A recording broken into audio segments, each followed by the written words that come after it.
Bien, entonces sí podrán hacer eso, muchachos. O sea, si hacen su dibujito, ese sí le pueden sacar una foto.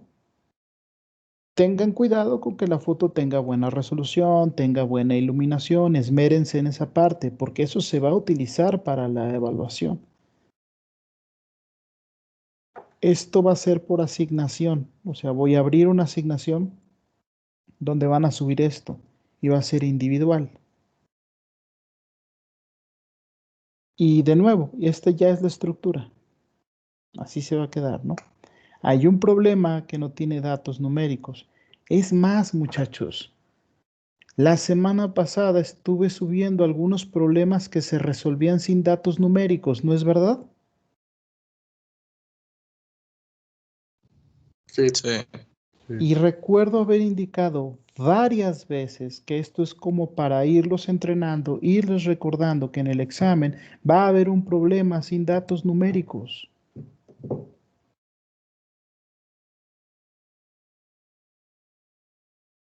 Lo hice aquí y lo hice en todos los grupos, ¿no?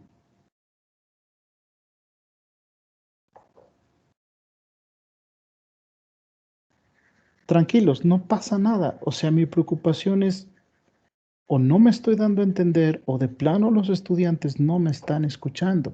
En todos los casos lo que me pregunto es, bueno, ¿qué está pasando?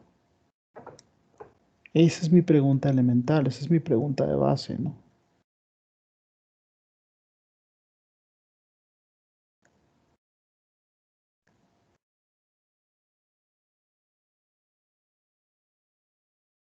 Bueno, pero ahorita ya quedó claro, entonces Sí, creo que ya podemos proseguir. sí, estamos prosiguiendo, estamos prosiguiendo. Voltaje entonces, pero de carga puntual. La clase pasada definí entonces el voltaje mediante esta integral que, como había dicho, ya no podremos borrar, ¿no? Eh, ¿Alguien se acuerda cuál era el problema fundamental que presentaba esta integral?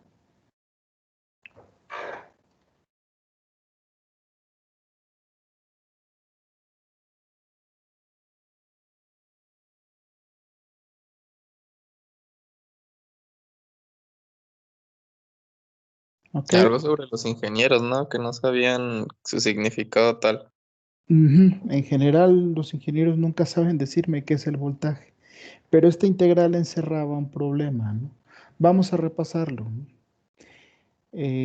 Esto define el voltaje, ¿no? O sea, esta es la definición del voltaje, es esta integral. Hay que integrar el campo eléctrico a lo largo de un elemento de longitud, ¿no?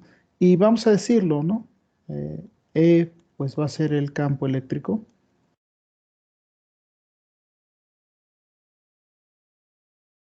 ¿Sí? Digamos, los elementos de la integral. Y el diferencial de L, es un elemento diferencial de longitud.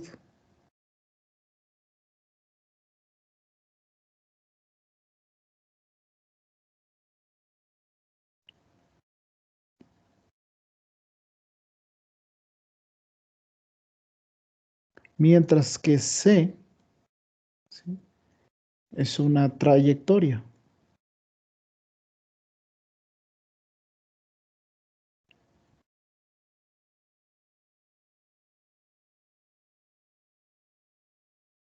Am, Aquí, si quieren, la puedo escribir con vector. Lo que quiero decir es que es una curva, pues, una curva en dos dimensiones o en tres dimensiones, y tú vas haciendo esta integral a lo largo de esta curva. Es posible hacer eso con el cálculo integral avanzado, ¿no? Entonces, estos son los elementos, ¿no? E es el campo eléctrico, el dl es el elemento diferencial de longitud y c es la trayectoria por la que decides ir haciendo la integral, ¿no? La longitud de la trayectoria, pues, va a ser proporcional al valor del voltaje. Este signo negativo está aquí para asegurar que el trabajo por unidad de carga siempre se hace de forma positiva, sin que importe si el trabajo se hace en contra o a favor del campo. Eh, ¿Recuerdan las unidades del voltaje? ¿Cuáles son? Joule sobre Coulomb. Trabajo por unidad de carga, ¿no? Entonces, es esto de aquí, ¿no? Ahora, el problema que presenta esta definición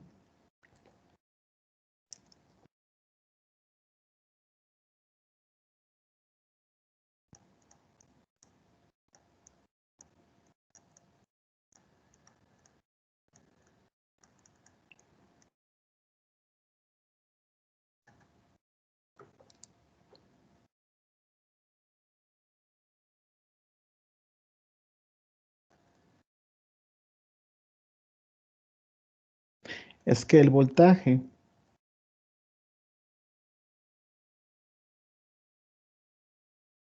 o sea, el voltaje depende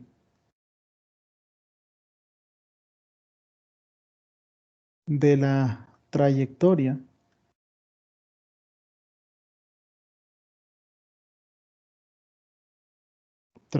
C que se elige para integrar.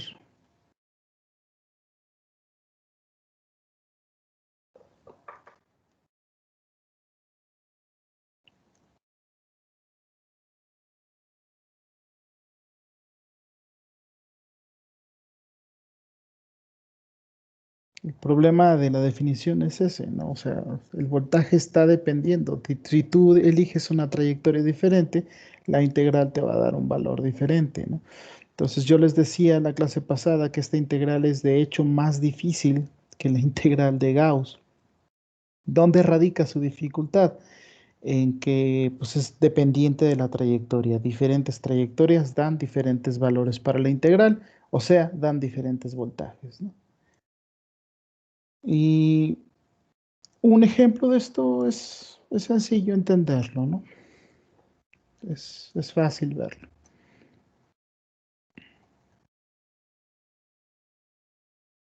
Imaginen que aquí tengo un espacio de 2 dimensiones.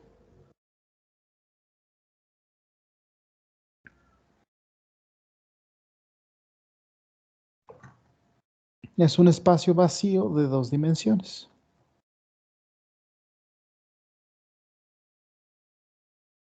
Si quieren lo puedo hacer de 3, por si alguien está preguntándose por qué no de 3. Si alguien quiere que sea de 3, este es el momento de decirlo. ¿Está bien de 2? Sí. Ok. Vale, entonces, este es el eje X, este es el eje Y. Y vamos a pensar que por acá está el infinito. Acá muy lejos. Esta es una región del plano en donde estás muy, muy lejos, allá en el infinito, ¿no? Y aquí, por ejemplo, en este punto, tienes una carga Q, que va a ser mayor que 0. Una carga Q que es mayor que 0, es decir, es una carga positiva la que tengo ahí. Y de acá del infinito me traigo otra carga que llamo Q grande, ¿no? Si quieren también es mayor que 0. Son 2 cargas positivas. Pero esta está tan alejada que no se entera de la presencia de esta otra.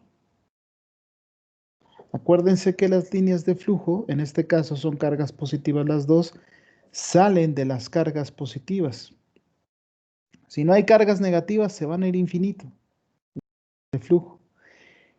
Pero entre más lejos estás, menos es probable que te encuentres una línea de flujo y como las líneas de flujo transportan al campo eléctrico, pues menos será probable que midas un campo eléctrico. Entonces, imaginen esto. La cosa es más o menos así, miren. Yo empiezo a mover a esta carga, pero no me cuesta trabajo moverla. No gasto energía moviéndola. No gasto energía moviéndola porque estoy muy lejos de la carga Q chiquita que está aquí. Asuman que esta no se puede mover. Está pegada ahí de alguna manera, ¿no? Les decía yo, como estoy muy lejos, pues no siento la presencia de esta carga. No hay una fuerza repulsiva que yo empiece a sentir. Así que no me cuesta trabajo moverla. No gasto energía moviéndola.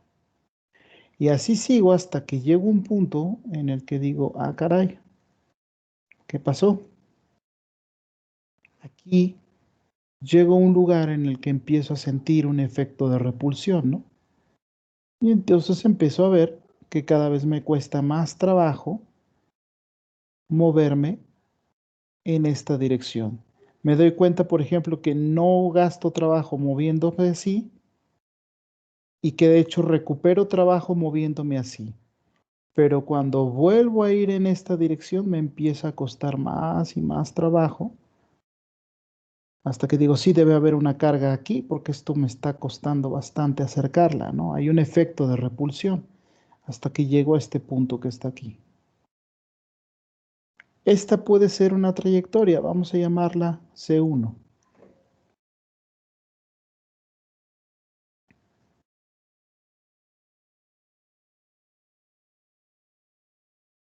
Es la trayectoria C1. Toda esta trayectoria verde es C1. Y yo puedo decir, ok, ¿cuál es el voltaje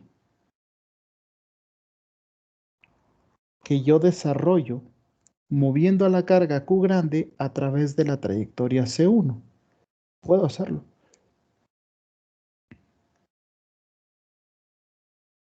El voltaje a través de la trayectoria C1, pues es el de la integral. No puede ser otro. Va a ser menos la integral sobre la trayectoria C1 del campo eléctrico que genera esta carga por unidad, bueno, producto punto, unidad de longitud fundamental. Ese es el voltaje que genero.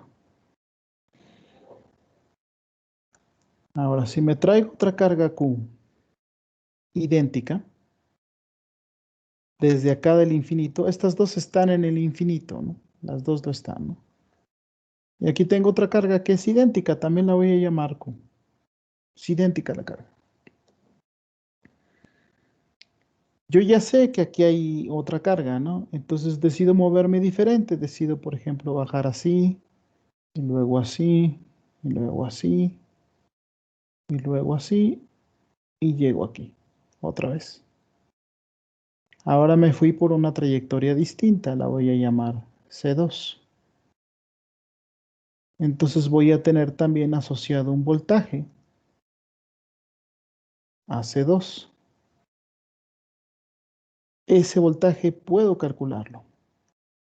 Puedo decir, ok, entonces el voltaje sobre la curva C2 va a ser igual, así es, a la integral sobre C2 del mismo campo eléctrico, porque este sigue siendo el campo eléctrico que genera el trabajo por unidad de carga, evaluando la integral a lo largo de longitudes diferenciales, longitudes fundamentales, ¿no? Y el problema de base que estoy ejemplificando aquí es que en general, muchachos, pongan atención, el voltaje a lo largo de la trayectoria C1 no será igual al voltaje a lo largo de la trayectoria C2. Este es el problema. Y es un problema grave.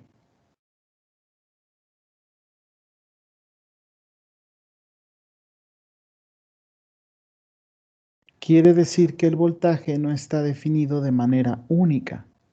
Diferentes selecciones de la trayectoria de integración van a producir diferentes voltajes. Esto es un problema. Y eso hace que esta integral sea difícil. No es solo que la integral que vaya a salir sea difícil de hacer, sino que aun cuando la hagas, si decides una trayectoria diferente, te va a dar un voltaje diferente, ¿no?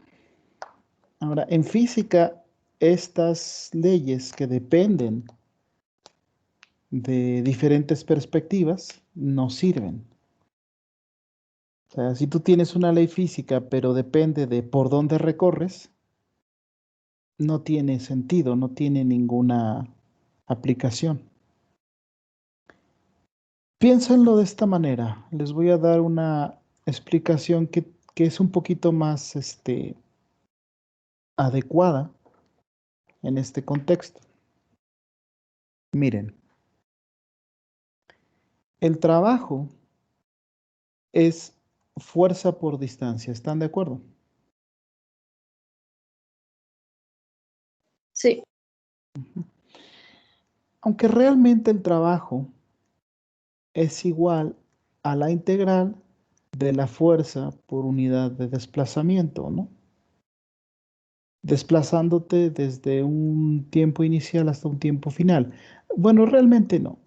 Aquí los límites de integración tienen que ser desde un tiempo desde una posición inicial hasta una posición final.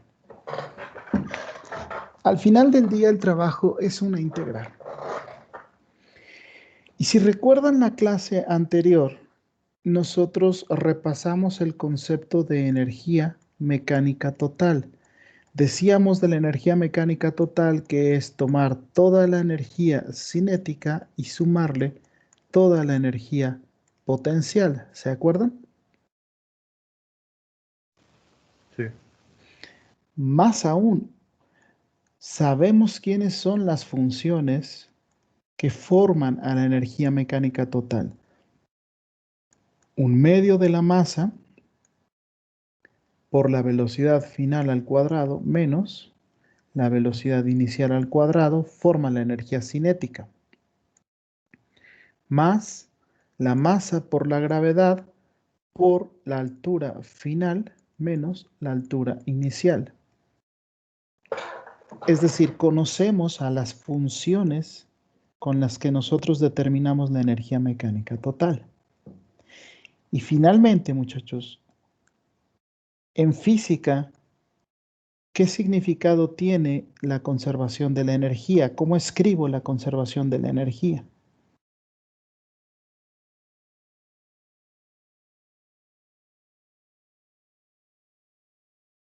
En física, la ley de la conservación de la energía se escribe como trabajo es igual al cambio en U, que viene siendo cambio potencial más cambio en energía cinética, más la fuerza por la distancia.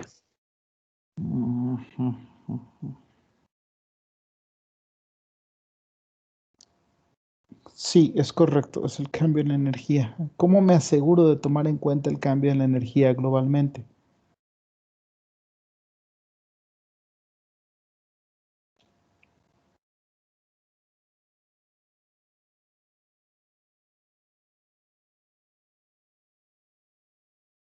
Fue la clase anterior, chicos. Dijimos algo muy específico. ¿Cómo me aseguro de conservar la energía? De que no dependía del tiempo, algo así, ¿no? Sí, era algo por el tiempo. Ujú. Si yo La derivo, despreciación era muy pequeña, ¿no? si yo derivo con respecto al tiempo a la energía mecánica total, ¿qué espero que ocurra? Sea cero. Ujú. Y si es cero es porque es independiente del tiempo, ¿verdad? Así de simple. Así de simple. Me encuentro definiciones en internet y definiciones en los libros muy abstrusas sobre la conservación de la energía, que es la variación del trabajo a lo largo de la potencia gastada por unidad de tiempo. Tranquilo. Quítale paja. Tan simple. A ver, si ya tengo toda la energía del sistema, que se conserve significa que cuando la haga variar con respecto al tiempo, la variación va a ser la mínima, es decir, cero. Así de simple. Agarro todo a la que tiene acceso el sistema.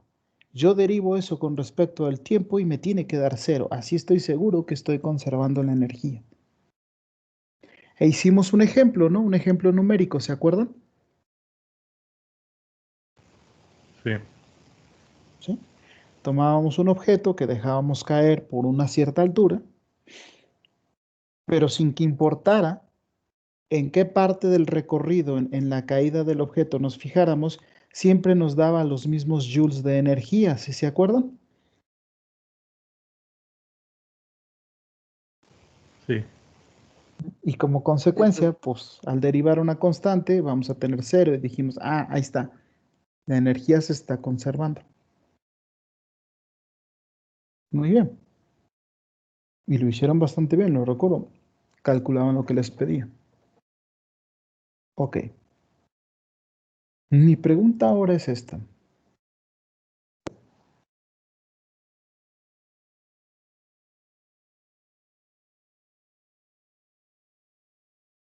¿Por qué la energía cinética tiene que tener esta forma? ¿Por qué la energía potencial tiene que tener esta forma?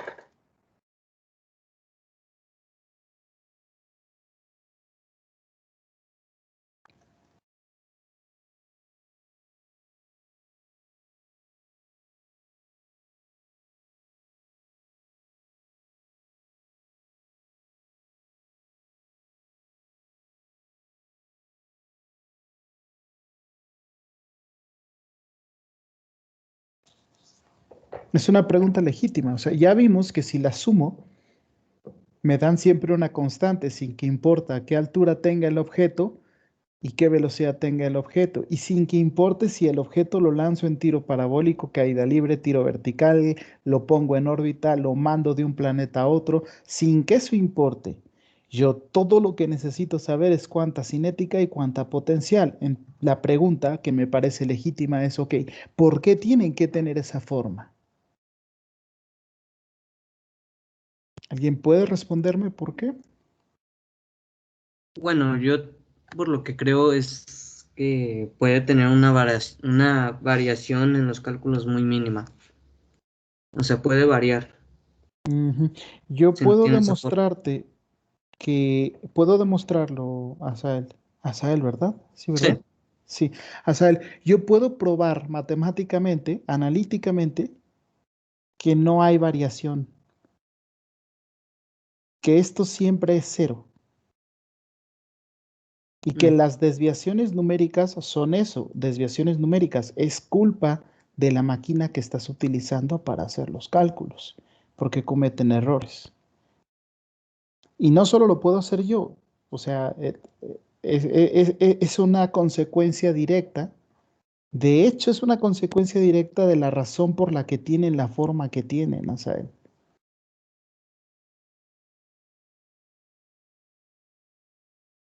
Entonces, si hay errores son numéricos, pero pues, nada más aumentamos la potencia de cómputo y vas a ver cómo los errores se van haciendo asintóticamente pequeños.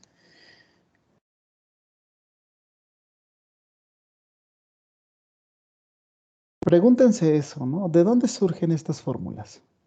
¿Cómo salieron? ¿Cómo energía cinética es un medio de la masa por la diferencia de los cuadrados de las velocidades? ¿Por qué?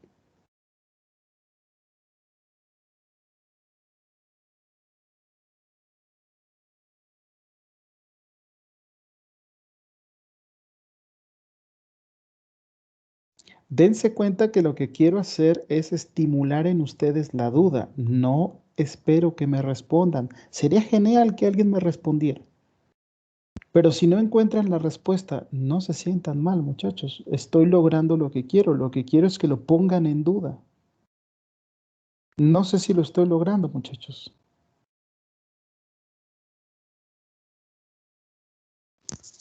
Pues es que Es nunca, como pensar el porqué de las cosas. sí, pues es Ajá, que yo pero... nunca me había preguntado de dónde salía eso, nada más lo uso y ya.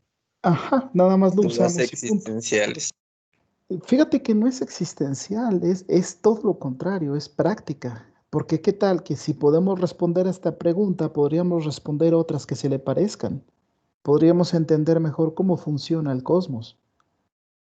Si solo nos limitamos a tomar las cosas porque funcionan, ¿cómo vamos a saber que funcionan cuando queramos hacer una nueva? ¿Sí me explico?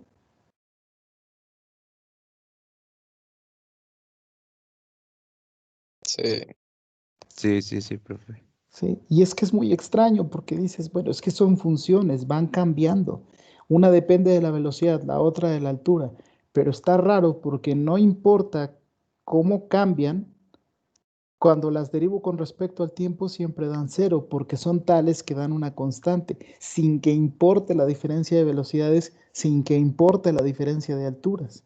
Es extraño, muchachos. Yo creo que merece una explicación, ¿no? De mínimo.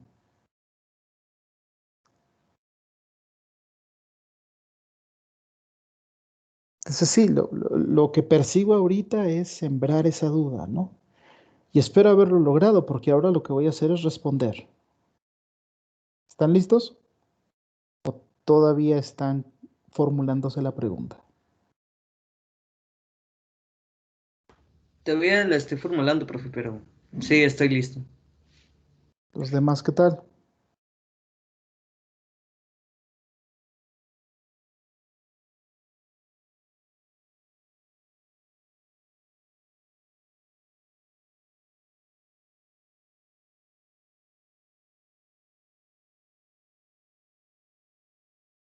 Tomen su tiempo, muchachos. Díganme cuando estén listos para que empezamos a responderlas.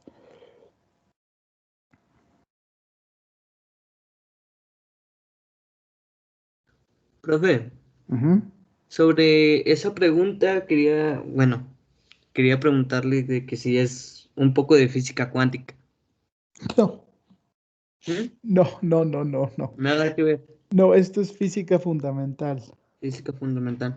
Pero Ok. es la física fundamental que usualmente no le enseñamos a nuestros estudiantes con el argumento de que no le van a entender. Mm. Pero yo opino completamente diferente. Creo que la mayoría de los profesores de bachillerato y los de los cursos introductorios de universidad no tienen idea de por qué estas funciones hacen lo que hacen. Como no lo saben ellos, no lo van a poder transmitir. Sin embargo, se aprenderá mucho si uno entiende por qué estas funciones funcionan así, por qué están haciendo. Porque como he dicho, si estamos ante una situación nueva y necesitamos una nueva respuesta, cuando tratemos de modelarla no vamos a poder porque anteriormente habíamos dicho, bueno, yo lo uso porque me dijeron que funciona y así sirve, ¿no? Nunca me lo pregunté, ¿no? ¿Cómo van?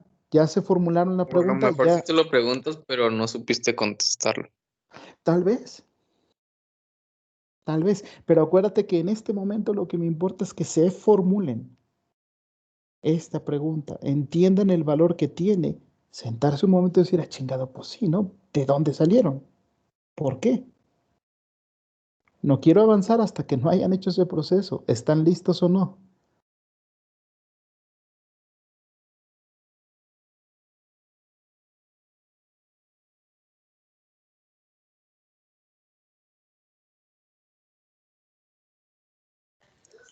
No sé qué rayos vaya a pasar, pero estoy muy nervioso. Síganme, muchachos. La idea básica es esta. Todos los teoremas de energía provienen de esa integral. Si alguien está pensando que todo lo que viene de la física viene del cálculo integral, no todo, pero viene del cálculo. Y ya les había dicho que el cálculo y la física son lo mismo. ¿Si se acuerdan de eso? Sí, La explicación que di fue que pues, el cálculo lo inventó el mismo güey que inventó la física la misma década, porque pues, se dio cuenta que necesitaba una nueva estructura de pensamiento analítico para enfrentar los problemas de la filosofía natural. Y pues el pinche Newton fue el que inventó esto. El cálculo y la física, ¿no? Son lo mismo. Al final del día, son lo mismo. Es cierto que el cálculo fue creciendo como una teoría matemática independiente de la física, eso sí. Se puede decir entonces que el cálculo, además de física, es matemáticas, pero la física es física.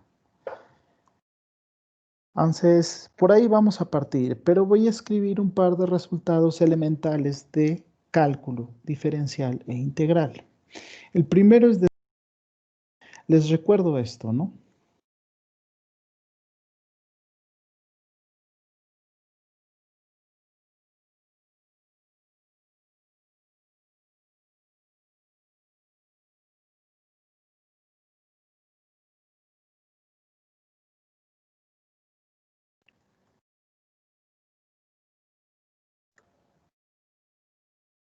Si ustedes derivan a una función con respecto de una variable, pero previamente les han indicado que la función depende de otra función que depende de la variable, es decir, esto es una composición de funciones, entonces cuando derivas tienes que hacerlo con un poquitín de cuidado, si no podrías equivocarte, ¿no? Lo que hacías era derivar a la función de afuera con respecto a la función de adentro, multiplicado por la derivada de la función de adentro con respecto de la variable. ¿Se acuerdan o no? En cálculo diferencial esto se los definen como regla de la cadena.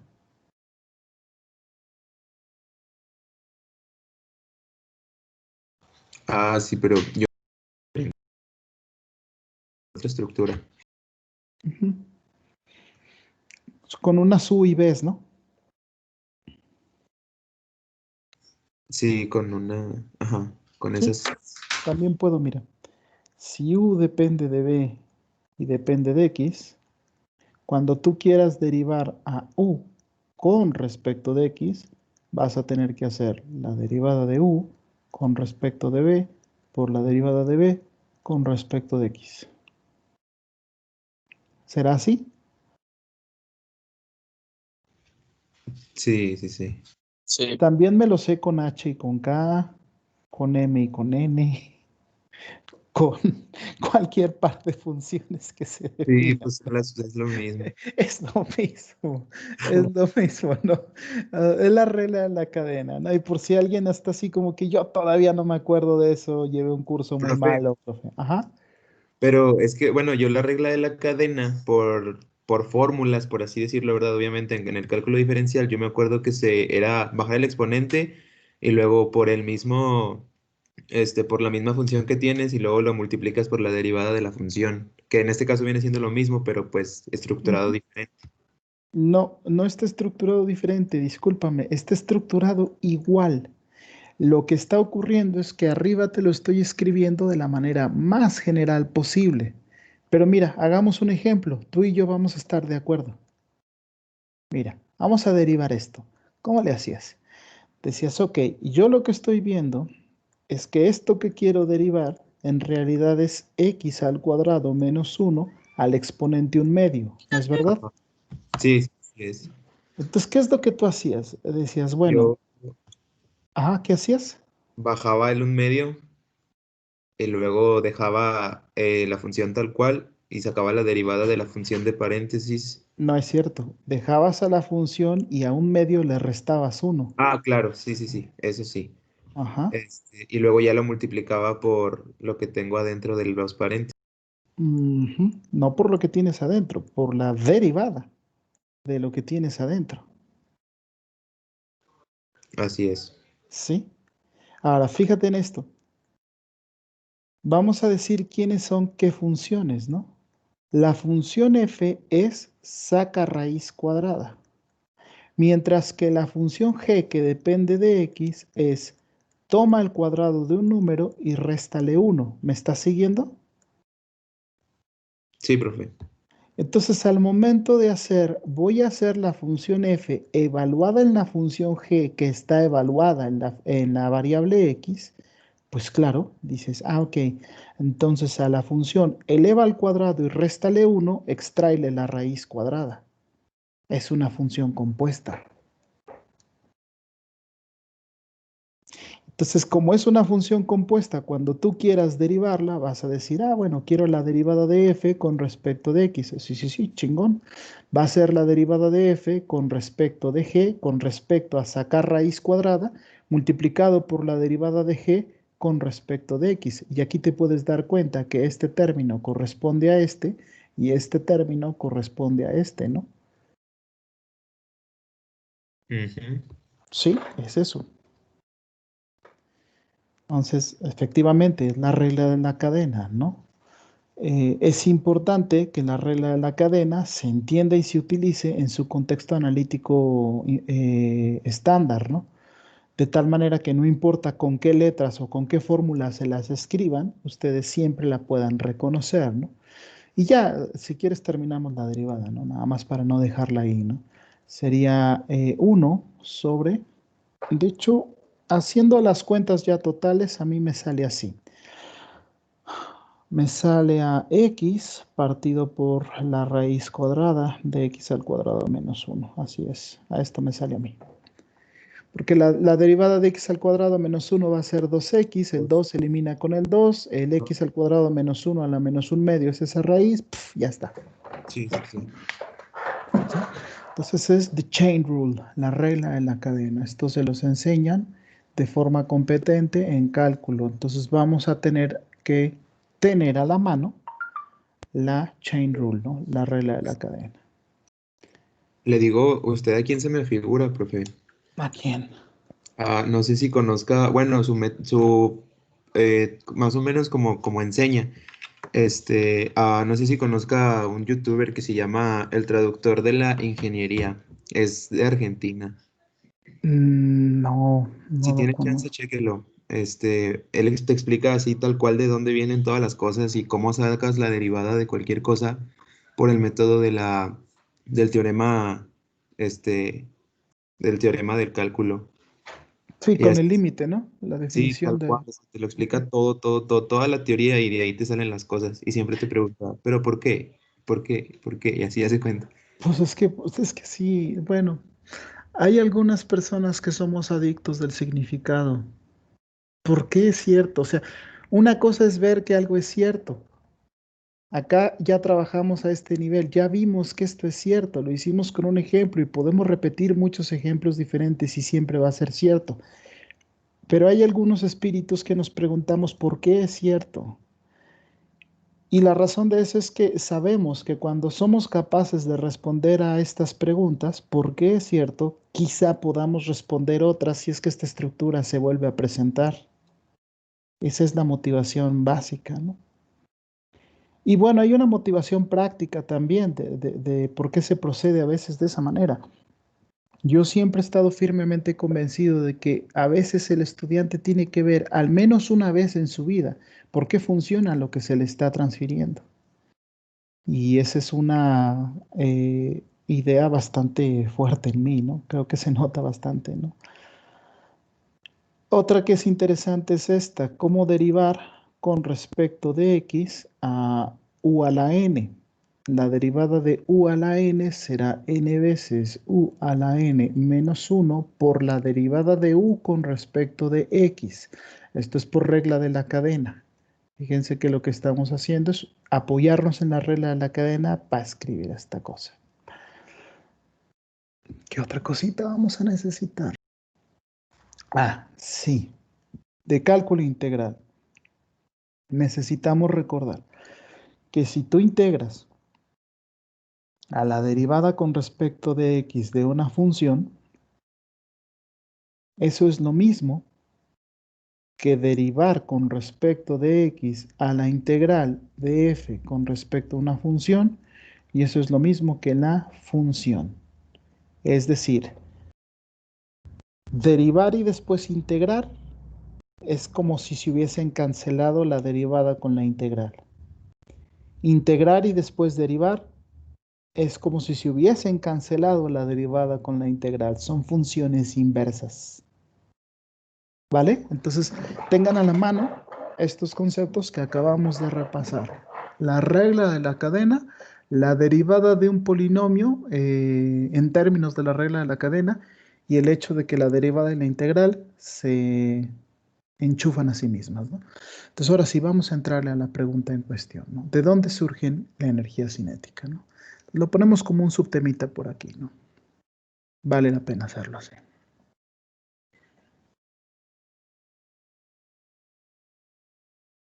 Se llama teorema del trabajo-energía en física, esto que vamos a hacer.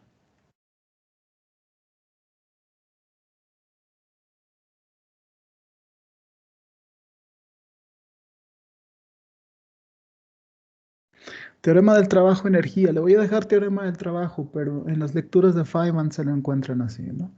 Bueno, por definición,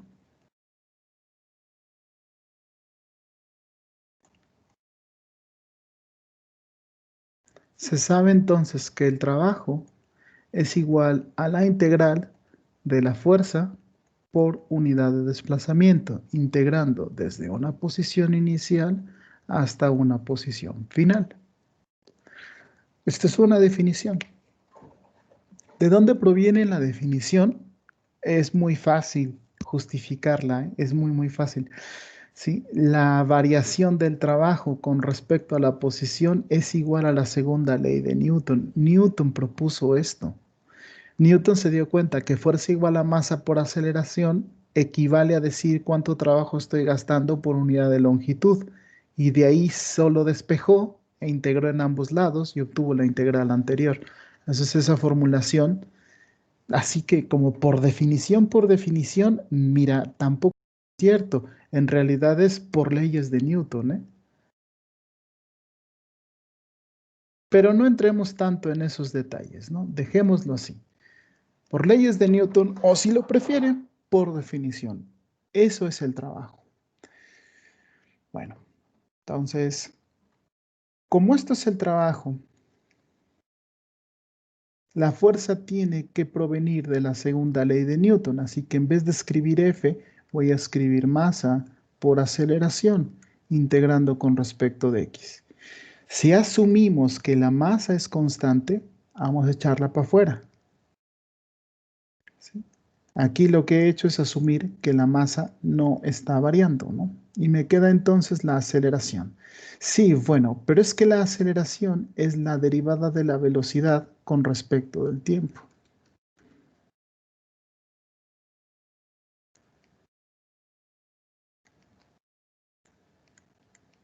Y en general es así, muchachos. O sea, lo que nosotros entendemos por velocidad, decimos, oye, ¿cómo defines a la velocidad en la física, no? A distancia sobre tiempo. Sí, pero esa es la velocidad promedio.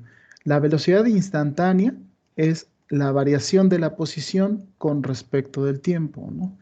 Asimismo, la aceleración la puedes definir como la segunda derivada de la posición con respecto del tiempo. Pero la segunda derivada de la posición con respecto del tiempo resulta ser lo mismo que la primera derivada de la velocidad con respecto del tiempo. ¿Sí? Estas funciones elementales son las que definen la posición, velocidad y aceleración, ¿no? Nos valemos de ellas. Entonces es lo que estoy haciendo aquí, ¿no? La masa era constante, salió de la integral, la aceleración es la variación de la velocidad con respecto al tiempo. El ritmo de cambio de la velocidad con respecto al tiempo, eso se llama aceleración. Hasta aquí no hay problema. Ahora, les pregunto lo siguiente. ¿Le pasa algo a esta integral si la multiplico por 1?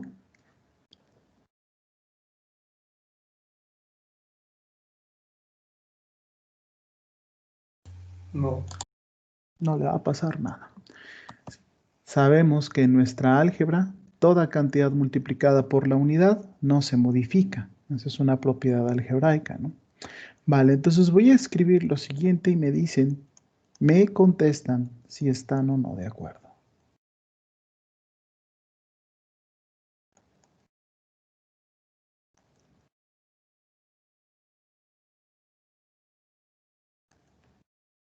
¿Qué dicen?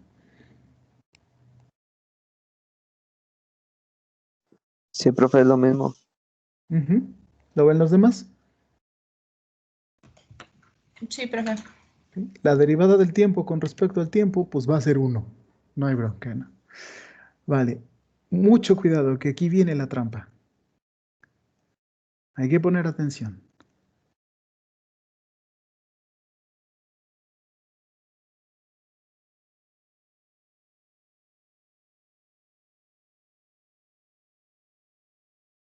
¿Se entiende lo que estoy haciendo aquí? Sí. Yo no. Ujú. Aquí le pones un 1. 1 por Sí. dt. DT. Ah, pues aquí DX está. sobre DT. Ah, pues aquí está. Ah, ¿Sí? ya. Sí. No se puede hacer eso, muchacho. No se puede hacer eso, no se debe hacer eso, no se deben manipular los diferenciales así como si fuesen divisiones, ¿no? Es una derivada, ¿qué es lo que te pasa, ¿no? Pero una forma más elegante de poder justificar esto es, bueno, si yo tomo un desplazamiento pequeño en X y tomo su ritmo de cambio con respecto a un desplazamiento pequeño en T, multiplicado por un desplazamiento pequeño en T, da lo mismo que yo lo vea o yo lo vea así. Al final es un desplazamiento pequeño por unidad de tiempo, ¿no? Entonces va a dar lo mismo, ¿no? Sin embargo, esto de estar manipulando los diferenciales como si fuesen fracciones, miren, la verdad es que eso no se hace, ¿no? Eso no se hace. Pero hasta cierto punto es útil, ¿no? Y en ecuaciones diferenciales, como se los enseñamos aquí, se termina haciendo eso bastante, ¿no? Entonces, bueno, ya lo verán allá también en ecuaciones diferenciales, ¿no? Sepan que es una mala práctica, pero es útil.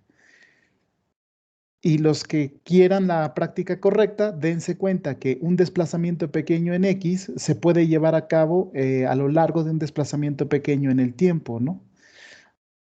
Por eso esto es equivalente. Desde XY hasta XF, ¿no? En cada paso me dicen si están de acuerdo y si no, solicitan una explicación. Ahí, ¿están de acuerdo?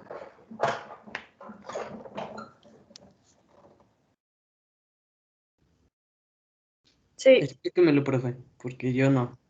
Muy bien. Sígueme, Asael. Ok, Entendí. ¿Aquí ya lo ves? Mira, ya. ya, ¿verdad? La derivada de x con respecto al tiempo, o sea, esa es la razón de esta reparametrización. Es una reparametrización de la integral, un cambio de variable, ¿no? Y es un cambio de variable bastante sutil, pero es totalmente aplicable. Muy bien. Y aquí nos detenemos unos segundos.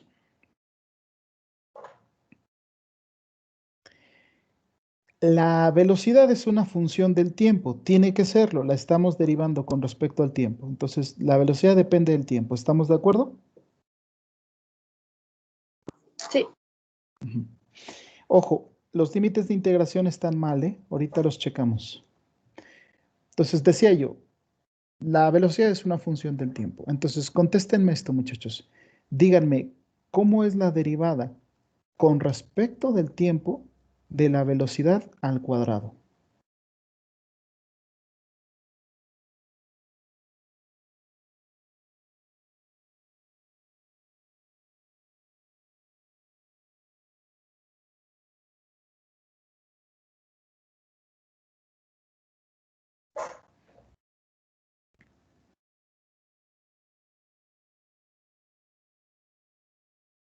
¿Jóvenes? 2 por V. 2 veces por V. ¿Están todos de acuerdo? Sí, Yo no. Aquí falta algo. ¿Y el tiempo? Ujú. No han considerado el tiempo. falta la de X. No hay de X. Derivada del tiempo.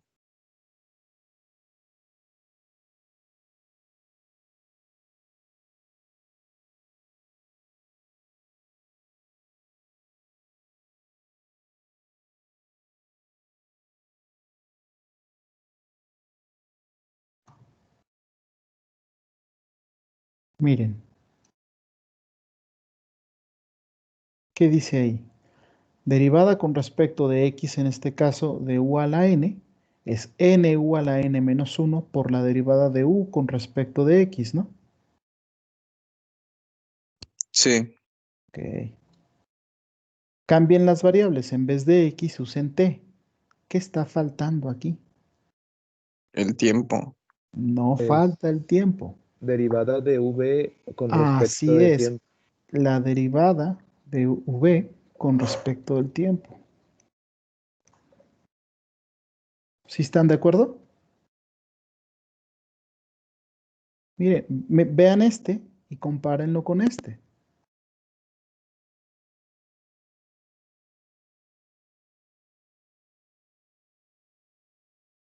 ¿Ya se entiende? Sí. ¿Sí? Es la derivada polinómica usando regla de la cadena. Entonces, por regla de la cadena, observamos esto, ¿no? Lo que estamos haciendo es una integración por partes, muchachos, pero sin vacas. Es una fina integración por partes la que estamos haciendo, pero es una integración por partes al final del día, ¿no? Ya que estamos, el 2 que está aquí lo puedo pasar del otro lado dividiendo y decir, bueno, entonces la mitad de la derivada con respecto del tiempo del cuadrado de v tiene que ser lo mismo que v veces la derivada de v con respecto al tiempo. Si quieren lo escribo de forma más sugerente. Lo puedo escribir al revés.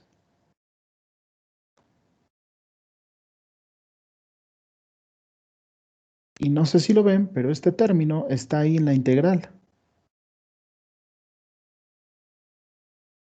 ¿Sí lo ven? El 2 se sacó, o se fue al otro lado del igual. Dividiendo, Ajá, ¿verdad? dividiendo, así Ah, es. ok. Sí, es que la profe de cálculo le dice inverso multiplicativo, algo así. Sí, está bien. Inverso multiplicativo es correcto. ¿Quién te da, Cristi? ¿O está en ese? No, me da Eva. Ah, Evita. Ok. Sí, inverso multiplicativo es perfecto. Y por lo tanto estás de acuerdo en lo que estoy ahí señalando, ¿verdad? Así es. Ujú. Y los límites de integración aquí están mal escritos, porque la integral ya no se va a hacer con respecto de x, ahora se va a hacer con respecto de t, ¿no? Entonces, como se va a hacer con respecto de t, ya no puedes integrar con respecto a una posición inicial y una posición final. No, no, no, no, no. Tienes que integrar con respecto de un tiempo inicial y un tiempo al final. Tiene que ser. La razón es que hasta antes de esta integral, de hecho aquí también está mal, ¿eh? Aquí estos límites de integración son apócrifos, ¿no? Desde aquí tenían que estar tachados, porque ya en esta integral, aquí decía que íbamos a integrar con respecto de t. Vamos a dejarlos así, porque todavía estábamos con la pregunta de qué significaba hacer este cambio de variables, ¿no? Sin embargo, aquí ya queda claro que tiene que ser con respecto del tiempo, ¿no? Los límites de integración van a cambiar. Entonces, hasta aquí ya podemos continuar. Entonces, haciendo integración por partes, o bueno, elaborando una integración por partes.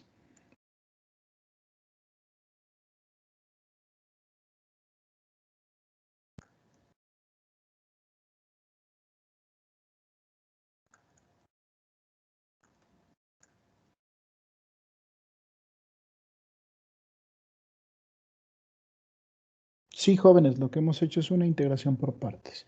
Decimos, bueno, ¿de dónde partimos? Partimos de que el trabajo era lo mismo que la integral desde una posición inicial hasta una posición final de fuerza por elemento de desplazamiento de distancia, ¿no? De longitud, por desplazamiento de longitud. Y esto hemos llegado a que es lo mismo que la masa por la integral desde un tiempo inicial hasta un tiempo final de la derivada de b con respecto de t por b, pero acabamos de ver que es lo mismo que la mitad de la derivada con respecto de t de b al cuadrado, integrando con respecto de t. Entonces el 1/2 va para afuera. M partido entre 2 por la integral desde un tiempo inicial hasta un tiempo final de la derivada con respecto de t del cuadrado de la velocidad integrando con respecto de t. Un momento, ¿qué va a pasar con esa última integral?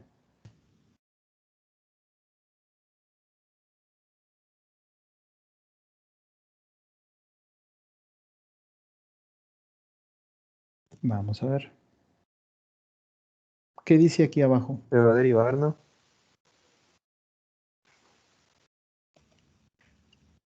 ¿Qué me dicen de eso?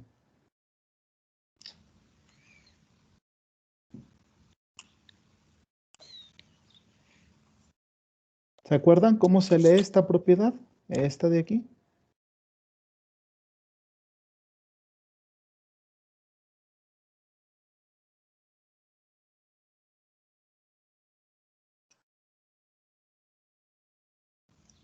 Era que la derivada se sacaba. Ay, ¿cómo? Se anula con la integral. Sí, ándale. Se anula con la integral. La derivada se anula con la integral. Y dices, ah, pues sí, ¿no? Entonces, como la derivada se anula con la integral, mira lo que te va a quedar. Te queda masa partida a la mitad. La integral se elimina con la derivada y lo que te queda nada más es la velocidad al cuadrado. Oh, come on. Evaluada desde un tiempo inicial hasta un tiempo final. Es decir, te queda masa partida a la mitad y la velocidad al cuadrado evaluada en un tiempo final, pues tiene que ser la velocidad final al cuadrado. ¿Están de acuerdo?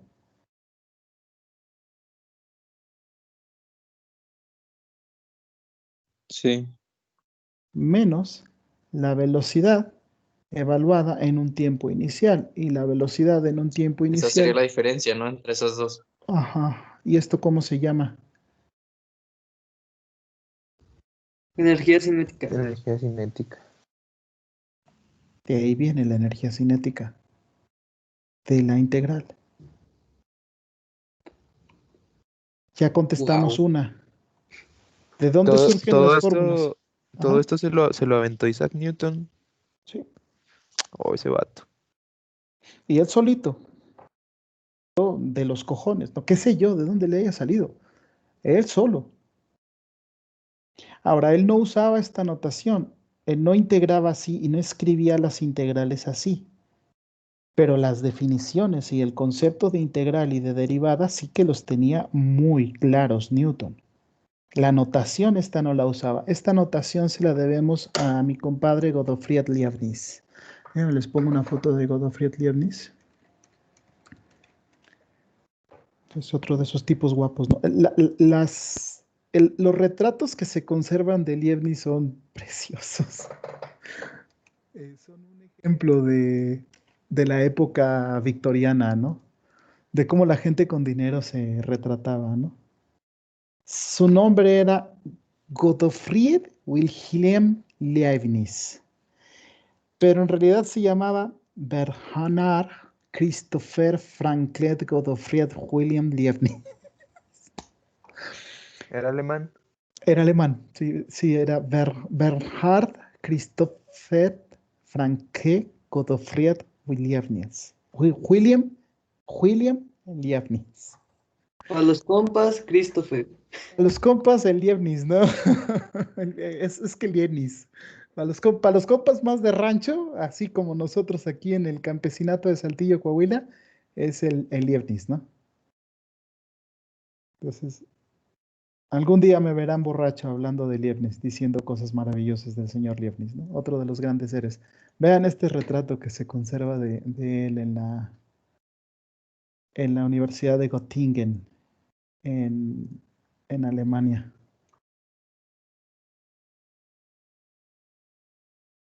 Voy a ponerlo así un poquito. ¿Ya? ¿Qué les parece, no? La El cabello, peluca. joven. Tenía ese Era, Es era una bellísimo. película. Es bellísimo, es hermoso. Sí, yo también lo digo. Es que es hermoso, ¿no? Es una peluca. Recuerden que es la época victoriana. Seguro estaba más pelón que Zinedine Zidane. Eh, pero es una. O sea, las pelucas en ese tiempo eran una especie de. Como el iPhone hoy en día. O los aparatos electrónicos, ¿no? Era para mostrarle al mundo que tenías dinero, ¿no? Que tenías posición. Y el señor Godofredo Leibniz, pues no era la excepción, ¿no? Entonces, esta notación bonita que usamos, notación de tipo abracadabra, la inventó Leibniz, ¿no? De hecho, el cálculo sí lo inventó solo, pero de forma paralela a Newton, Leibniz también estaba trabajando en el cálculo. Se le da la autoría del cálculo a Newton porque era Newton y porque parece ser que Newton empezó a trabajar antes en este asunto del cálculo que Leibniz. Y es toda una pugna. Es ese tipo de pugnas que nunca van a terminar. Si ustedes me preguntan, ¿qué cálculo fue Newton? ¿Quién hizo del cálculo algo bonito para poder trabajarlo? Fue Leibniz. energía cinética, ¿no? Y bueno, volvemos a Richard Feynman, ¿no? Eso quiere decir que esta definición es una definición consistente. Hay estudiantes que me preguntan, profe, cuando dice por definición es porque usted quiere, y yo contesto, sí, pero no soy el único que quiere. Los físicos sabemos que hay definiciones que funcionan y definiciones que no funcionan. El trabajo es ver cuáles funcionan y cuáles no, para no usar las que no funcionan y para usar un chingo las que sí funcionan. Hemos contestado una pregunta, pero nos hace falta todavía contestar otra. Aún falta la energía potencial.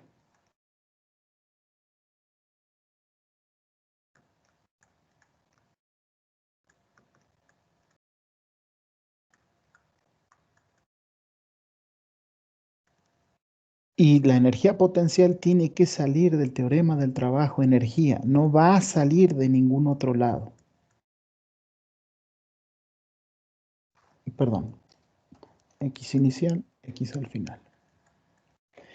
E igual dices, esto tiene que ser fuerza por elemento de distancia. Ok, pero en el caso de caída libre, muchachos, la integral se lleva a cabo desde una altura inicial hasta una altura final. ¿Estamos de acuerdo?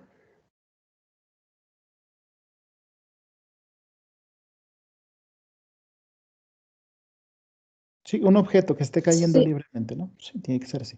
Y la fuerza es masa por gravedad, pero si pensamos que estamos trabajando únicamente bajo la influencia de la gravedad,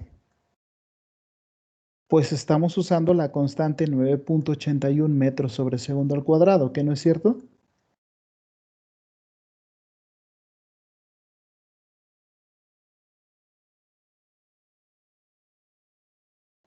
¿Sí me siguen? Ajá. Sí, entonces van para afuera las constantes. Dices, bueno, masa por gravedad va para afuera y nomás tengo que integrar desde la altura inicial hasta la altura final a dx. Pero la integral de dx, ¿cuánto les da?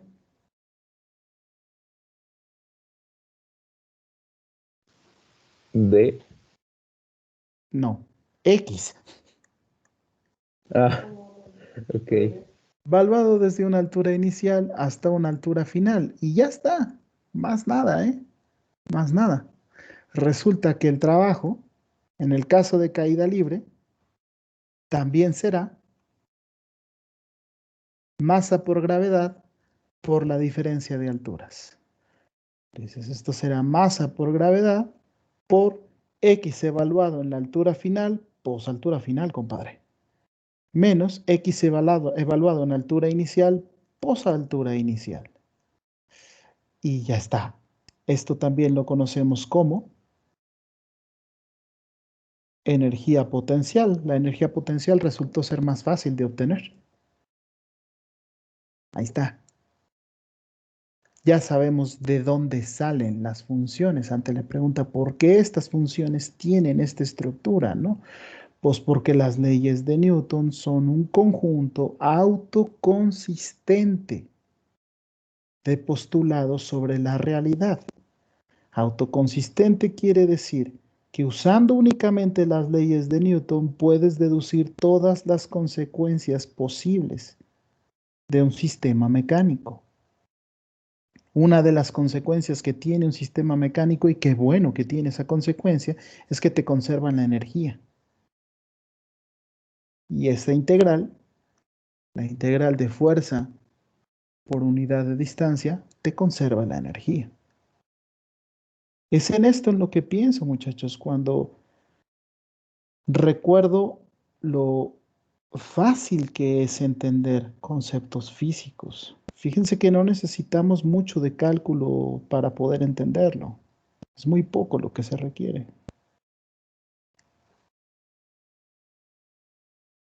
Por eso pienso yo, como es tan simple, cuando un profesor de bachillerato o uno de universidad me dice, es que no les enseño esto porque es muy difícil y no lo entienden, me pregunto, ¿no será que es el profesor el que no lo entiende? Solo me lo pregunto, ¿no? Ahí sin raspar muebles, ¿no? Gracias, señor Leibniz. Sin usted estaríamos integrando a lo Newton y Newton integraba cruza, eso sí. O sea, él sí sabía lo que estaba haciendo, pero él se entendía solo, ¿no? Leibniz no. Leibniz nos enseñó cómo entendernos todos escribiendo con una notación bonita, ¿no? Lo queremos mucho, señor Leibniz. Y ahí está, muchachos. Volvamos a la pregunta. ¿De dónde surgen las fórmulas? De la física. De ahí surgen las fórmulas. Todas las fórmulas de los formularios salen de las leyes de Newton y del cálculo. Agarran el formulario que quieran y yo les digo de dónde provienen esas fórmulas. De termodinámica, de mecánica, de electricidad, de lo que quieran, el formulario que quieran, la fórmula que quieran. Yo les digo de dónde vienen. De hecho, es lo que estoy haciendo en el curso. Decirles de dónde vienen las formulaciones. Ahora que ya entendimos esto, seamos capaces de ver de manera global qué fue lo que entendimos. De manera global. Síganme, escúchenme. Ya sabemos que la energía mecánica total conserva la energía porque su derivada siempre da cero.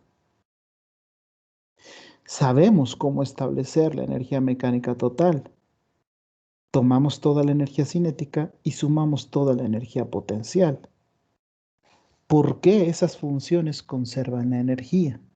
Porque provienen de una definición global de trabajo.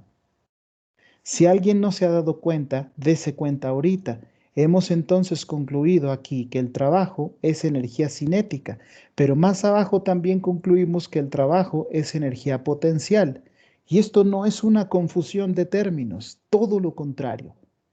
Lo que esto quiere decir, el teorema del trabajo-energía te está diciendo, una forma de desarrollar trabajo es obteniendo velocidad. Una forma de desarrollar velocidad es obteniendo primero energía potencial, que dicho sea de paso, también te va a costar trabajo. Luego entonces levantar un objeto te cuesta trabajo, pero soltarlo también desarrolla velocidad, o sea que puede desarrollar trabajo. Al principio esto es un poco confuso porque dicen, pareciera que tengo dos resultados diferentes para un mismo fenómeno. No, el fenómeno es que el trabajo se puede transportar. Se transporta a través de la energía cinética gastándose con velocidad o se transporta a través de la energía potencial gastándose mientras se pierde altura. De tal manera que si tienes un objeto y lo dejas caer, tú estás pagando energía potencial para obtener velocidad. Y cuando el objeto llega al suelo, entrega toda esa energía cinética que obtuvo de la energía potencial y puede hacer un trabajo. Es hermoso, es precioso. No sorprende lo mucho que se logra con estas ecuaciones, poner satélites en órbita, por ejemplo, ¿no? Ahora, ahí van unas preguntas adicionales. Supongan que tienen un objeto, ¿no? Y se suben en la segunda planta de ahí de la facultad. ¿Se han visto el cilindro de suicidación? El del, Sí, el que está justo frente a las escaleras, ¿sí lo han visto? el circulito. Ese, sí, es el cilindro de suicidación. Ahí cada semestre, cuando hay clases presenciales, los estudiantes se van aglutinando al final del semestre. Quién sabe por qué razón se tiran por ahí y se matan abajo, ¿no? Luego nosotros vamos ahí, tomamos los restos, los construimos de nuevo, hacemos nuevos estudiantes y así estamos todo el tiempo, ¿no? Esa es la función del cilindro de suicidación. Entonces, supongan que se acercan al cilindro de suicidación, pero no deciden tirarse por ahí, sino que sueltan un objeto, por ejemplo, una pelota de 1 kilogramo. Es una pelota grande y pesada.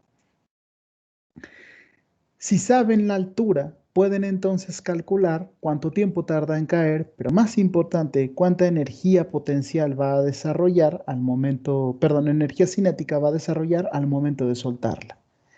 Aquí viene mi pregunta. Sueltan la pelota, cae abajo, bajan por ella, la toman y la vuelven a subir. El trabajo que hizo mientras caía, Pregunto, ¿es igual al trabajo que hacen mientras suben con ella de vuelta?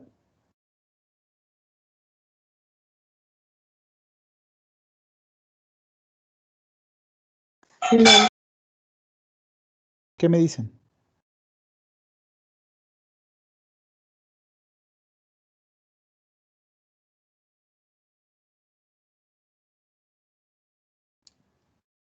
Muchachos,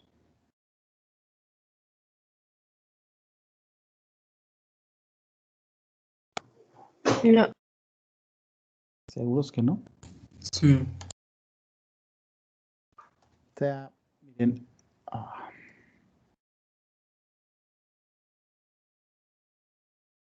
aquí está el cilindro, ¿no?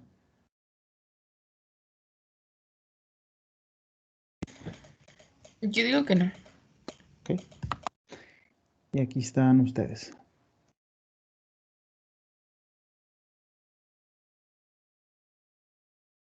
Y sueltan la pelota, como a esta altura. Como tiene un peso, se va a mover hacia abajo y va a pasar a través de toda la planta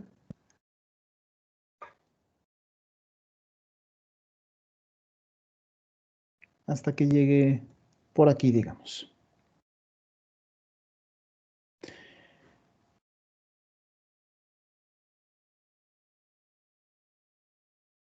Luego, aquí tenemos un conjunto de escaleras para volver a subir. ¿Están de acuerdo? Son nuestras Sí. escaleritas. Ujú. Son nuestras escaleritas que tenemos allí. Ok. Y cuando lleguen acá arriba lo van a soltar desde la misma altura, de manera que la altura desde aquí hasta acá es h, ¿verdad? La altura total. Sí. Sí, Y acá arriba, ¿qué altura tiene? Perdón, ¿qué energía potencial tiene?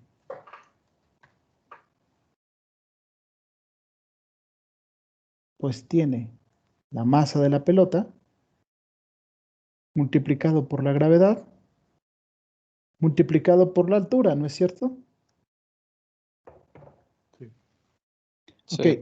los que me están diciendo que no, fíjense lo que están diciendo, escúchenme.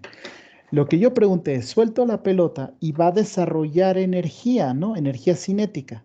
Cuando abajo coges la pelota, subes otra vez las escaleras y cuando subes, tiene la misma energía o energía diferente. Hay quienes me dijeron que no. Ok. Lo que me están diciendo es esto. Lo que me están diciendo es, si yo subo por las escaleras, obtengo una energía, pero si en vez de subir por las escaleras, salgo de la facultad, doy la vuelta por atrás y entro por la entrada que está allá por la facultad de dibujitos, perdón, la facultad de arquitectura, y cruzo todo el pasillo hasta llegar al cilindro de la suicidación, entonces voy a estar en una altura diferente. ¿Es correcto? no. Vas a estar a la misma altura, independientemente de cómo hayas llegado allí, ¿verdad? ¿Sí están de acuerdo? Y como la energía potencial solo depende de la altura, entonces vas a tener la misma cantidad de energía, ¿no? ¿Sí me siguen? Sí, Entonces, no importa por qué trayectoria te vayas, ya sea por la entrada de la facultad de arquitectura o por las escaleras o poniendo un arnés para subirte a la segunda planta con alguna cuerda o te subimos con una grúa, te subamos como te subamos. Si te ponemos a la misma altura y sueltas otra vez la pelota, va a desarrollar masa por gravedad, por altura. Acuérdate que acá abajo lo que pasa acá abajo es que se acaba la masa por gravedad por altura y acá prácticamente toda es energía cinética cuando cae. ¿Sí te acuerdas de eso?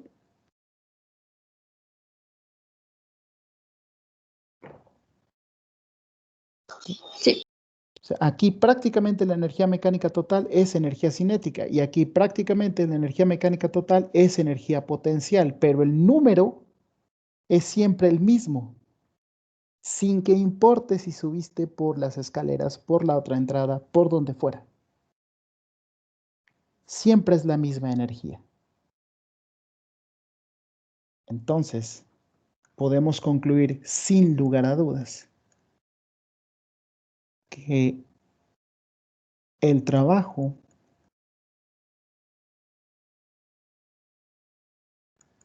es independiente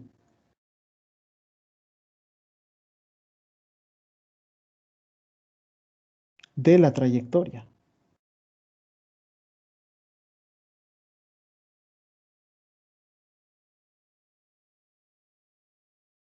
Y esto nos hace muy felices. Muy, muy felices.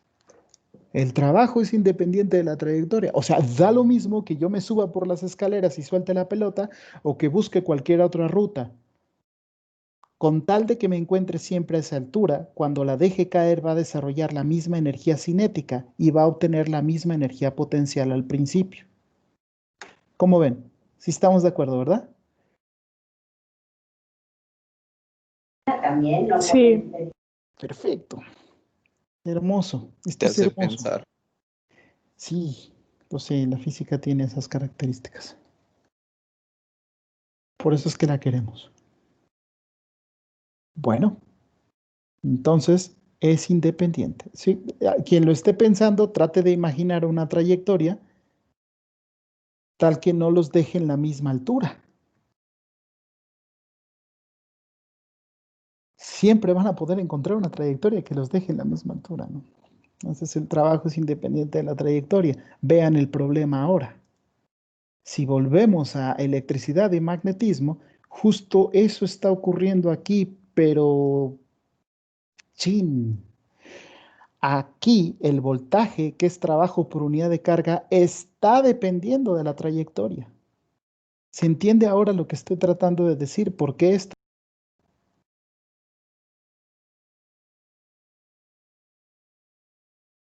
Ajá, y usted dijo que cualquier cosa que se haya, o sea, bueno, cualquier fórmula que no esté segura, por así decirlo, que no funcionaba, ¿no? Que era inútil, algo así.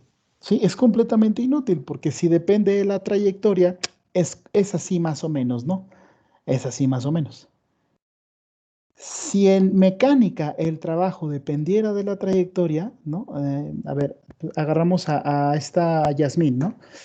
¿Sí? Le decimos a Yasmín, órale Yasmín, calcúlate el trabajo, ¿no? Y ella sube las escaleras y llega a la altura H, ¿no? Y calcula su trabajo y la energía cinética con la que va a llegar la pelota al suelo, ¿no? Luego le pedimos a Maritza. A Maritza le decimos, Maritza, haz lo mismo, ¿no?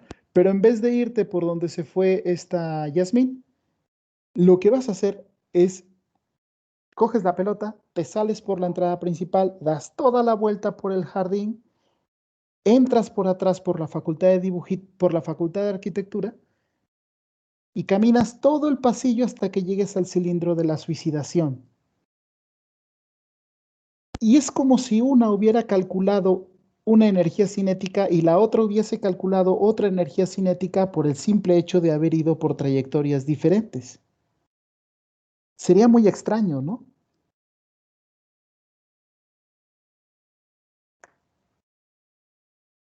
Todavía podemos poner a una tercera persona. Yo, por ejemplo, bajo, cojo la pelota y en vez de subir por esas escaleras, subo por las escaleras de la administración. Y resulta que los tres tendríamos valores diferentes de la energía. Eso suena extraño, ¿no? ¿Sí me siguen? Sí. No pasa eso. Lo que pasa en el mundo de la gravedad es que Yasmín, Maritza y yo, que fuimos por trayectorias diferentes, vamos a desarrollar o vamos a calcular la misma energía para la pelota soltándola siempre de la misma altura, sin que importe la trayectoria que seguimos para llegar a esa altura. Esto está chido, pero acá es un problema. Ahora sí creo que ya entienden lo que estoy proponiendo aquí, ¿verdad? O sea que antes no afectaba, pero ahora sí nos va a afectar. En el voltaje sí. En el voltaje sí. Te vas a tener que fijar con respecto a qué trayectoria, perdón, con respecto a qué trayectoria estás haciendo la integral. Y es desalentador. Profe, Ajá. pero entonces es posible, bueno, sí, sí es posible porque lo estamos viendo, pero es normal, por así decirlo, que en algunas cosas afecte y en otras no, o algo así. Ujú. Bueno, O vamos a sea, ver. porque estamos en el mismo campo de estudio. Entonces, si para algunos temas se cumple alguna condición y para otros no, se me hace algo raro, ¿sí me entienden? Te entiendo perfectamente. De hecho, lo has dicho de manera brillante. A ver, estamos en el mismo campo de estudio. ¿Cuál es la diferencia entre la mecánica newtoniana y el electromagnetismo? Respuesta, ninguna. El electromagnetismo, de hecho, es un caso particular de las leyes de Newton. El electromagnetismo obedece a las leyes de Newton. Entonces, lo que uno esperaría es que el electromagnetismo nos entregara también los resultados que vemos en las leyes de Newton. Es eso lo que estás diciendo, ¿no? Sí, exacto. O sea, es que esa es mi duda, que cómo es posible si una depende de la otra, que no se cumplan las mismas condiciones en las dos, igual, de la misma manera. Ujú, ujú. Es totalmente legítimo lo que estás diciendo, ¿no?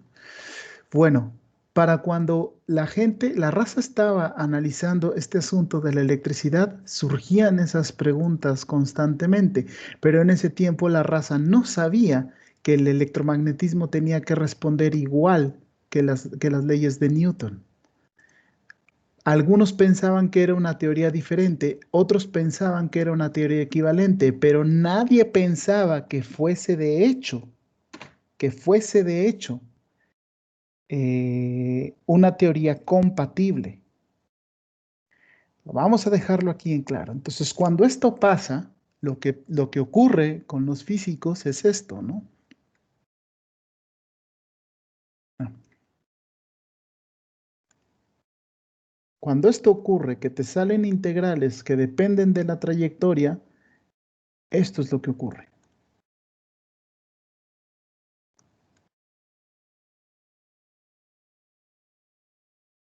Un físico llora y tiene pesadillas. Porque si las cosas van a depender de la trayectoria, güey, ¿para qué lo quiero? Si me voy por trayectorias diferentes, defino trabajos diferentes, nunca puedo tener cantidades conservadas, no me importa, no lo quiero, ¿sabes qué? No me importa el voltaje, ¿para qué lo estudio?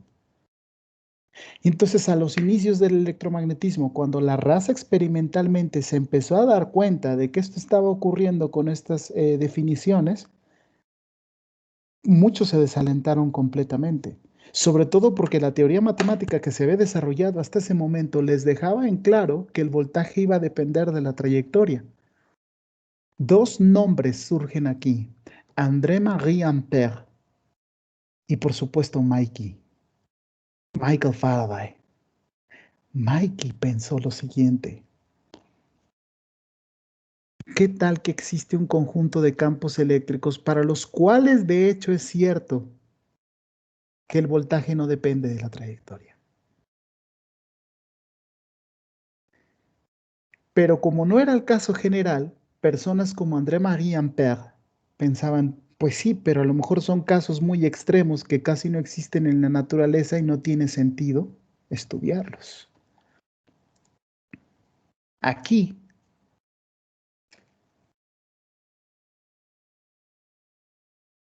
este hombre tiene una ventaja. No estoy diciendo que no saber matemáticas sea una ventaja, pero en este contexto es una ventaja para Mikey. Mikey no puede leer esto. Recuerden que Mikey no sabe matemáticas, ni siquiera sabe multiplicar más allá de la tabla del 7. Michael Faraday no sabía matemáticas, él no entendía esta formulación. No estaba en su poder. Y así como no entendía esta formulación, Mikey tampoco entendía esta otra formulación que nosotros sí hicimos. Sí, muchachos, esto que acabamos de hacer estaba fuera de las manos de Michael Faraday. Ustedes lo acaban de hacer junto conmigo. Lo que sí entendía Michael Faraday era que había una cuestión de conservación de energía y además él sabía química experimentalmente. Lo que se preguntó Michael Faraday fue, ¿y si puedo generar algunos campos eléctricos tales que el voltaje no dependa de la trayectoria sin meterse en las complicaciones matemáticas de que se pudiera o no hacer la integral o de que la integral tuviera valores distintos para trayectorias distintas? Él no veía eso. Él no sabía matemáticas. Así que escribe su trabajo, lo redacta de forma brillante y cuando lo publica, lo que él publica es experimentos que él creaba en donde generaba campos eléctricos para los que, sorpréndanse, el voltaje era independiente de la trayectoria. Sin que importara por dónde lo calculara, el voltaje daba siempre el mismo y el mismo y el mismo valor. Un resultado experimental asombroso que de hecho muchas personas pensaban que no podía llevarse a cabo. En ese tiempo era ciencia de frontera, jovencitos. Cuando su trabajo llega al École de France, que en ese tiempo era dirigido por André-Marie Ampère, recibe unas críticas durísimas. Lo primero que le indican a Michael Faraday es que su trabajo carece por completo de solidez matemática, ¿no? Pues claro, porque no sabe matemáticas. Faraday no sabe matemáticas, así que no escribió una sola fórmula. Lo que hizo fue recabar datos de sus circuitos que él armaba, de sus experimentos, y escribir minuciosamente cómo reproducirlos. Y en el École de France, uno de los alumnos de doctorado de André-Marie Ampère, Argot, le escribe una carta muy, muy dura a Mikey.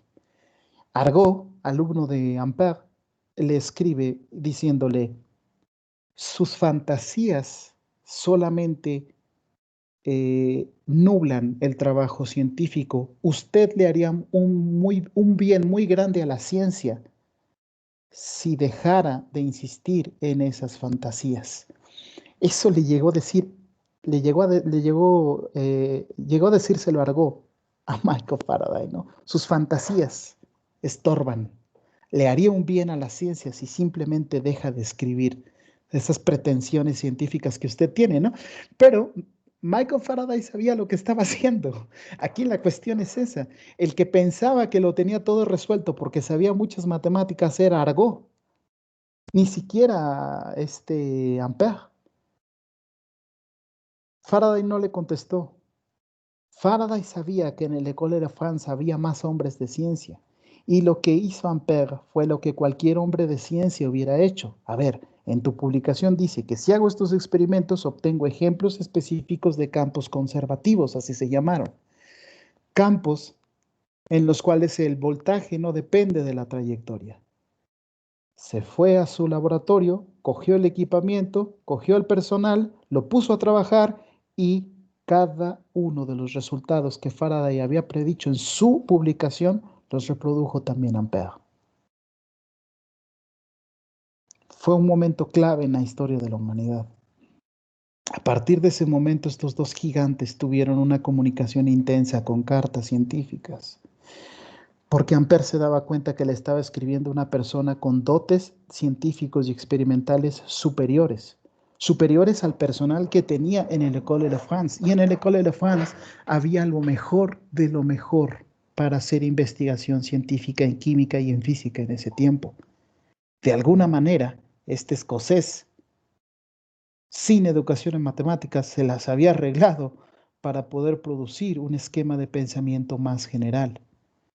Precisamente porque, como indica su compañero, es muy extraño que esta definición no nos dé una cantidad conservada y que dependa de por dónde la integras, cuando sabes que existe otro ejemplo en la mecánica en donde eso no ocurre.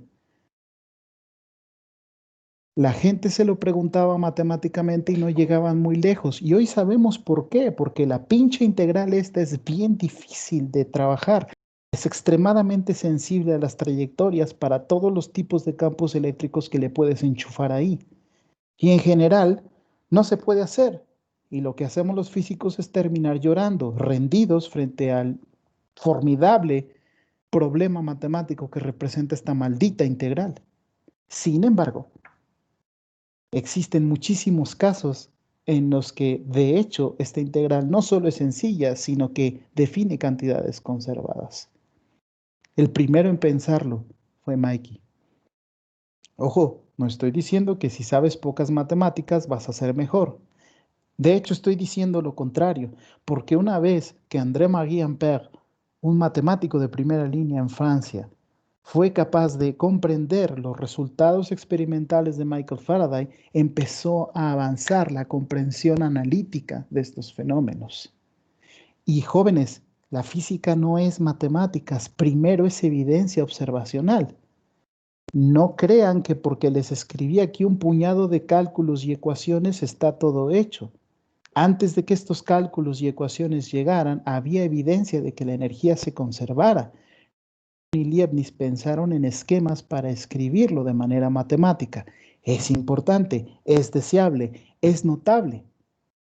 Sin embargo, la física es primero evidencia científica.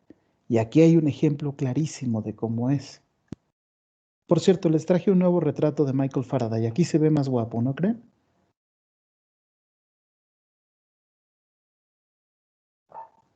Bueno, Sí, profe. sí, lo sé. Terminemos la clase del día de hoy. Michael Faraday propone un conjunto de campos especiales que llamaremos conservativos.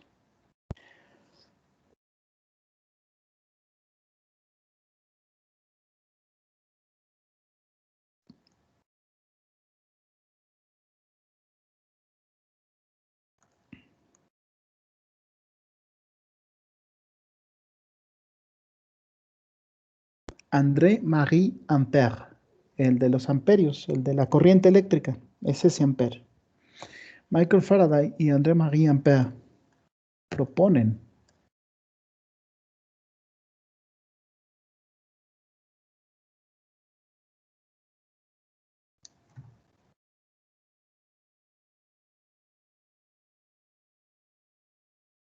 un esquema específico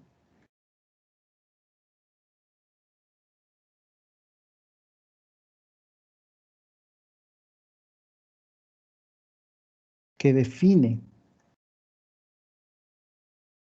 campos eléctricos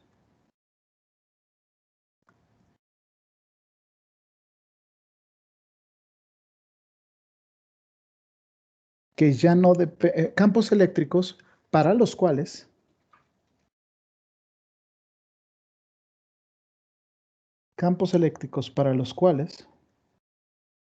se definen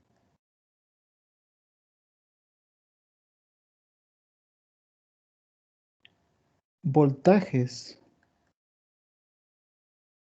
que ya no dependen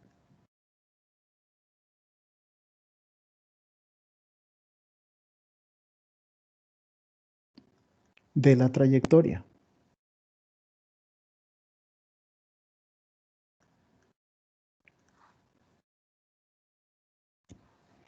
El esquema que ellos proponen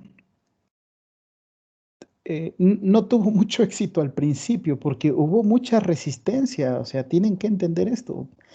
Todavía cuando Ampère le entra al asunto, todavía había científicos que seguían pensando que pues Faraday estaba bien pendejo, ¿no? Y el que trabaje con él, por arte de magia, se transformaba en un pendejo. Pero no podían decir eso de Ampère. Ampère era un gigante. Entonces a mucha gente le llamaba la atención y se acercaban, pero muchos otros les llamaba la atención y se alejaban más. Había todavía resistencia para aceptar este esquema, ¿no? Sin embargo, lo definen, ¿no? Ya no dependen de la trayectoria, ¿no? Se postula o postulan la existencia y unicidad ¿Se entiende qué será existencia y unicidad, muchachos? A ver, contéstenme eso. ¿Sí se entiende lo que quiero decir?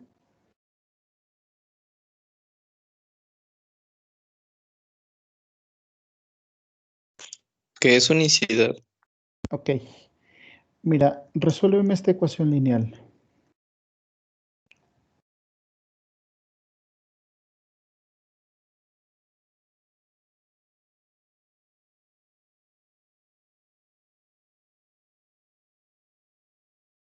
A 2. Ujú. La solución existe, es 2 y es única. Solamente el 2 es el que satisface esta ecuación, ¿verdad? Sí. Eso quiere decir unicidad. ¿Sí me siguen? Obsérvenlo, se está cumpliendo existencia y unicidad en este ejemplo algebraico porque pude encontrar la solución y además es la única que hay. Ahora, eso no se confunda, no quiere decir que, por ejemplo, x al cuadrado menos 1 no cumpla con existencia y unicidad, o menos 9 si lo prefieren, ¿no? X al cuadrado menos 9 igual a 0, ¿qué soluciones tiene? Más 3 y menos 3. X igual a 3, pero también X igual a menos 3. Y alguien puede confundirse y decir, oye, aquí se cumple la existencia, pero no la unicidad. No, también se cumple la unicidad, porque aquí la unicidad la piensas como un conjunto de soluciones. Pero una vez que se determina el conjunto de soluciones, es ese conjunto el único que satisface la ecuación. ¿De acuerdo?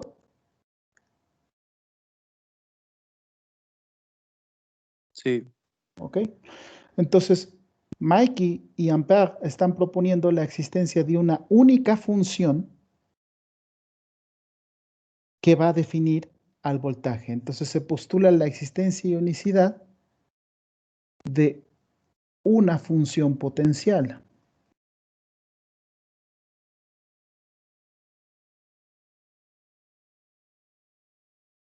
¿Sí? Tal que la integral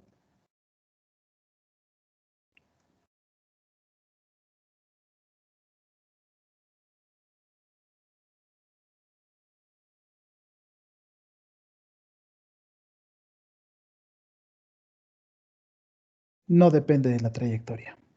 ¿Sí? Entonces, da el mismo voltaje sin que importe en qué trayectoria lo estás integrando, ¿no? Entonces aquí hay que escribirlo. Ya no depende de la trayectoria C.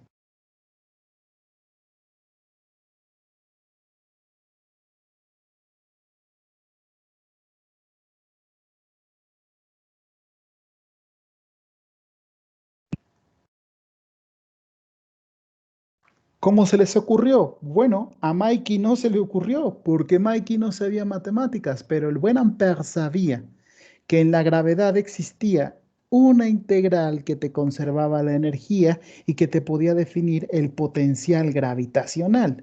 Y de ahí la energía potencial gravitacional. Entonces, como Ampère conocía esta teoría, dijo, oye, yo sé cómo hacerlo, Mikey. Yo sé cómo hacerlo. Vamos a buscar una cuestión, vamos a imponer condiciones de existencia y unicidad sobre una función potencial de tal forma que esta integral no dependa de la trayectoria. Lo lograron.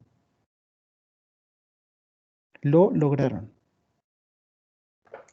Así nació la teoría del potencial.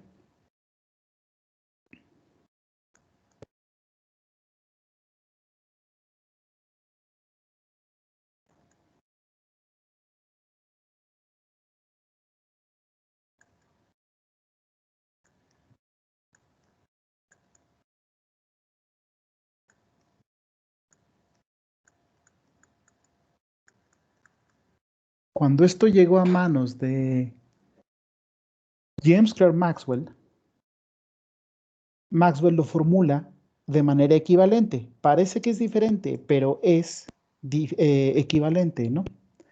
Entonces, en términos de James Clerk Maxwell, lo llamaremos formulación de Maxwell.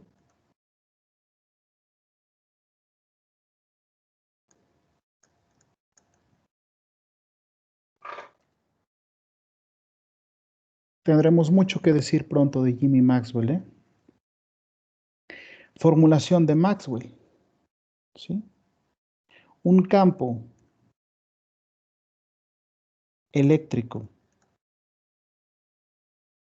para el cual la integral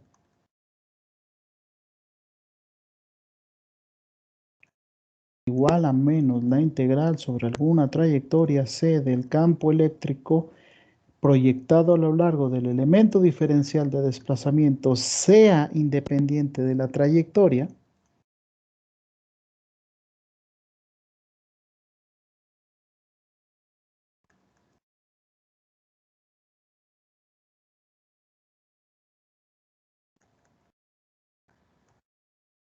¿sí? Formulación de Maxwell. Un campo eléctrico para el cual esta integral sea independiente de la trayectoria se define como un campo eléctrico conservativo. Apúntenlo bien. Se define como un campo eléctrico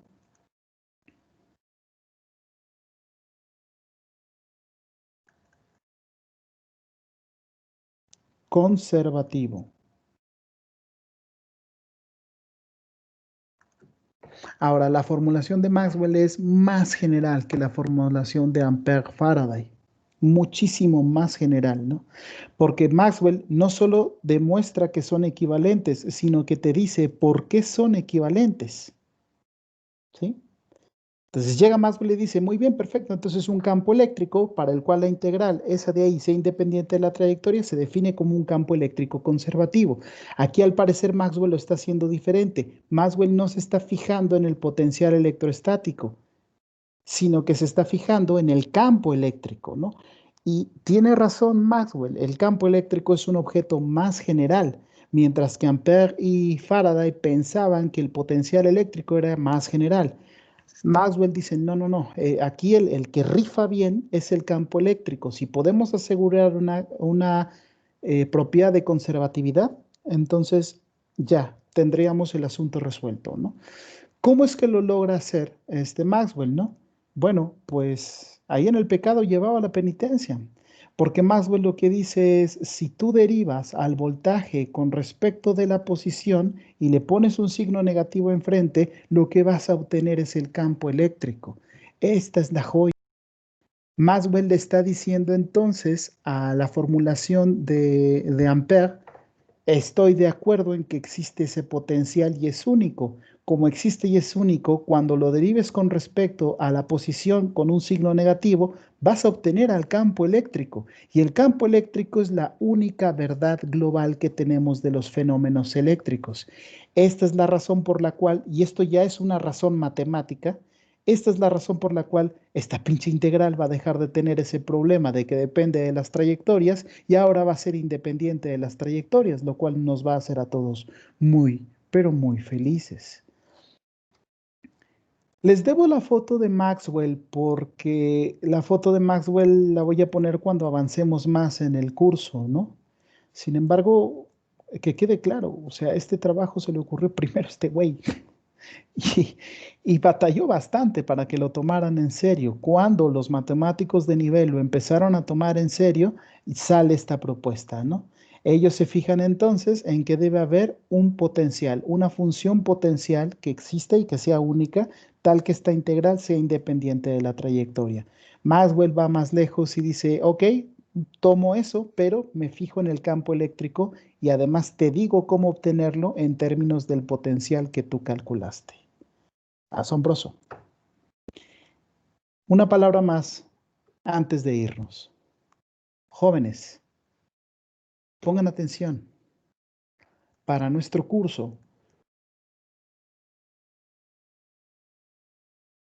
conviene recordar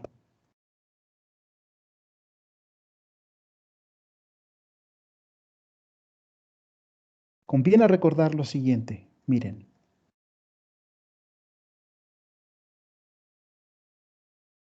Todo campo eléctrico uniforme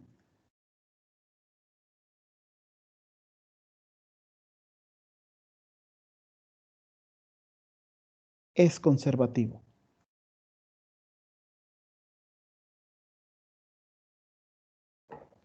Todo campo que sea uniforme, muchachos, es conservativo.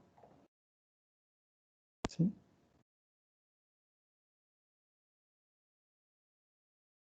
Pero no todo campo conservativo, campo eléctrico,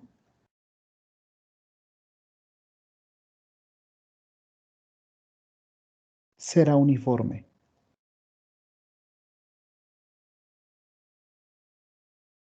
Entonces recuérdenlo bien, muchachos, si el campo eléctrico que traemos entre manos es uniforme, ya es conservativo. Pero si el campo eléctrico que tenemos es conservativo, no podemos concluir que es uniforme. ¿Sí se entiende?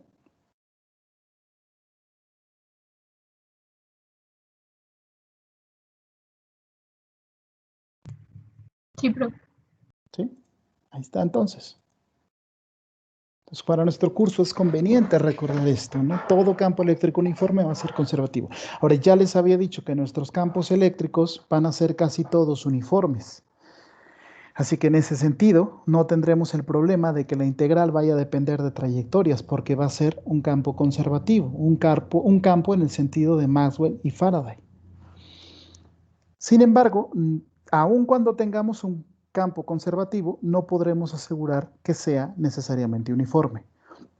Entonces, uniformidad asegura conservatividad, pero conservatividad no asegura uniformidad. Apréndanse eso.